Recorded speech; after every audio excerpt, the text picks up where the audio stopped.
Ek is Rieke Botha en hierdie is al sou die vrye boom nie bot nie. Ek dink dis waarskynlik een van die mees bekende sinne in die Ou Testament. Miskien ook omdat ons die liedjie sing al sou die vrye boom nie bot nie, maar die belangrike ding van hierdie sin is wat sit agter dit. Dit kom in die boek Habakuk. Daar's 3 hoofstukke daarvan, dis 'n Bybelstudieboekie.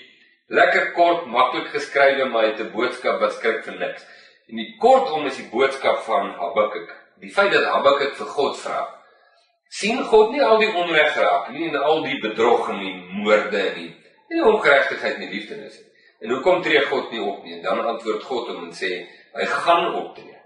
En die gevolg daarvan, het Habakuk in 'n toestand, dis nou sommer my woorde. Maar in hoofstuk 3 sê Habakuk hierdie woorde. Hy sê, ek was so bang dat my lippe gebewe het, nadat hy gehoor het wat God sê. Hy sê, en ek moes rustig wag dat hierdie goed plaasvind. Maar, toe eindig hy met hierdie gevleelde woorde. Al sou die vrye boom nie bot nie, nogtans sal ek jubel in die Here. Nou is die boodskap en die vraag vir my en jou vandag net dit.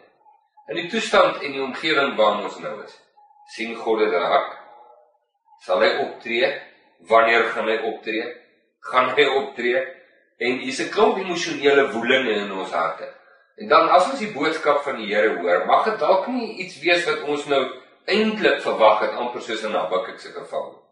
Maar die wonderlike ding is, dat die mense wat disippels van Jesus is, sluit altyd af met 'n lied, wat klink soos Habakuk sing, wat sê, maak nie saak wat gebeur nie, Jesus is op die troon, en hy is my verlosser en hy sal my deurhelp.